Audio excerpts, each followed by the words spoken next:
sidaan xalay mar dambe aan ku dhawaaqnay waxaa jira kiisas badan oo soo kordhay hadda tirada guud ee dadka qaba cudurka waxay maraysaa 237 qof ayaa positive ah dhimashada nasiib darro waxay gaartay ilaa 8 xaaladood ilaahay ha u naxariisto sabir iyo iimaan Allah naga siiyo intii ku geeriyay xanuunka isbitaalka Martini waxaa jiifta ilaa iyo dhowr 10 qofood oo xanuunka la yaala wax daran ma aha intooda waana la tacaalayaa oo si fiican aan loola socdaa waxaan bilownay qorshihii labaad Martini 2 ay ahaa isbitaal banaadir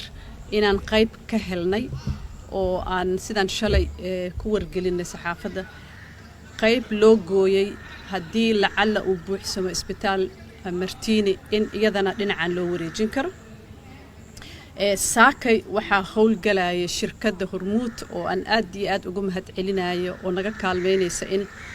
afarta qaybood ee loo gooyay banaadir laga gooyay ee lagu la talcaali doono dadka cudurka soo rito ee lagu xanaaneyn doono iyaga dib habeen ku sameynaya Hormuud waxaan rabaa inaan si gaar ah ugu mahad celiyo sidoo kale waxay ahayd Hormuud shirkadii ugu horeeyay oo call center ka nambaradana siiyo si dadka xanuunka qaba ama isaga shakiya ay soo wacdaan waa wax lagu farxo in dadkeenii maalqabeenka ahaa ay safka hore soo istaagaan ay dawladda ku kaalmeeyaan wax allaala waxay ku kaalmeyn karaan waa mahad celinayna waxaa jiri doona isbitaallo kale iyagana la raadin doono hadii alla idin si loogu diyaar garoobo lacalla hadii loo baahdo tirada waxaan u jeednaa inay sii kacayso marka waa waajibna saaran ee dawladda saaran inay hesho meelo badan oo kala duwan oo magaalada gudaheeda ah in lagu xanaaneyn karo oo dhinacyo badan magaalada laga asteeyay isbitaal banaadir Martini hawshiisa waa la dhameeyay alxamdulillah waxaa ka shaqeeya dhaqaatiir iyo firfircoon oo diyaar u ah 24 saac waxaan ku talinaynaa marka maadaama nambarka uu sii kordhayo xanuunka magaalada uu ku jiro in horta qofka bani aadamka uusan qarsanin uu soo waco nambarada uu soo raadsado talo si looga kaalmeeyo wax allaala wixii loo sameyn karo tan labaad waxaan leeyahay dadka waxaan ku boorinaynaa ummadda Soomaaliyeed in mar walba ay taxadirto cudurkan waa cudur laga hortagi karo waa dawladda waxay ku dadaashay in diyaaradihii ay istaajiso shaqadii la iska fasaxo wadanka la xiro aan la soo galin aan laga bixin hadii aysan ahayn xaalado bani aadanimo waxaa loo yeelay in cudurkan aad loo xakameeyo oo la dhimo inuu ku faafo gudaha bulshada qof kasto inaga naga mid ah waxa saaran waajib in uu ka hortago qofka gurigiisa inuu isku xakameeyo in uu ku dadaalo nadaafadda siiba gacmo dhaqashada ayadoo saabuun iyo sanitizer lagu dhaqanayo ugu yaraan 20 ilbiriqsi iyo ka badan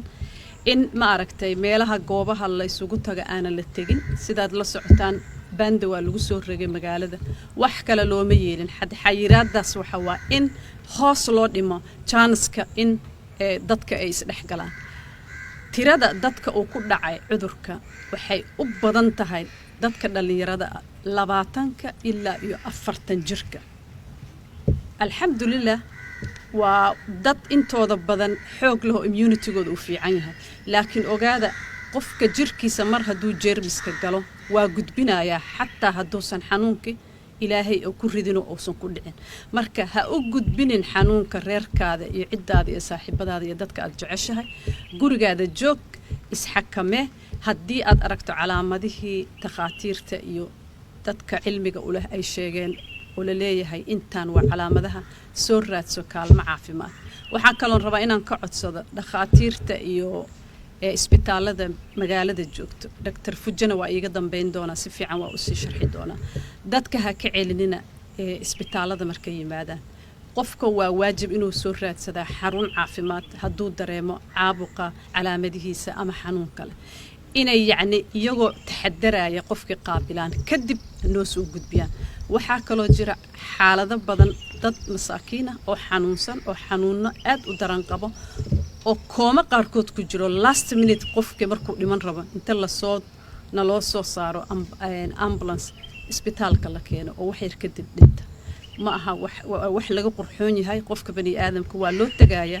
analysiska waa laga qaadaa laakiin yaanan la rafaadinin ummadda waajibaana wada saaran kulligeen inaan gacmaha isqabsano aan ku dadaalno saan u xakameyn lahayn cudurkan uga hortagi lahayn waana soo gaarayaan dad badan oo u xanuunsan ee calaamadihii covid ama hergab maxaan sameynaa waxaan ku boorinaa dadka inay wacdaan nambarada 449 oo ay joogaan dad xirfadlayaal caafimaad loo tababaray xanuunkan calaamadihiisa iyo xitaa dadka siday ula hadli lahaayeen warsanaya waanada iyo expertise-kooda waa dad tababaran cilmiga wax ka yaqaana takhaatiir u badan waxaa la weydiinayaa su'aalo lagu ogaan kara qofka waxa uu qabo haddii loo arko marka qofka in calaamadihii uu qaarkood qabo ama kuwa ugu daran uu qabo waxaa loo dirayaa isla markiiba ambulance martiini 8 ambulance taala waxaa loo dirayaa ambulance waa la soo qaadaya waxaa la keenayaa xaruntii lagu baxnaaninayaa meesha triage-ka lagu ogaanayaa intaan gudaha loo gudbinin isla markiina waxaa loo dalbaa inuu testiga laga qaado oo qolyihii shaybaarka la ogeysiiyaa haddii la arko calaamadaha inaysan ahayn calaamadihii COVID-19 shaki weyn uu jirin qofka waxaa lagu waaniyaa inuu guriga joogo isdhowro dadka uu iska xakameeyo follow upna loo sameeyo waxaa jira gruubo badan oo la diyaariyey oo rapid response team la leeyahay ilaa iyo shalay waa laga shaqaynayay dadkaas nambaradooda waa la qaadayaa dib ayaa loo wacayaa kadibna lala xiriiraya laakiin case-ka markuu qofka u arko inuu yahay case suspectigiisa aad u weyn yahay waa la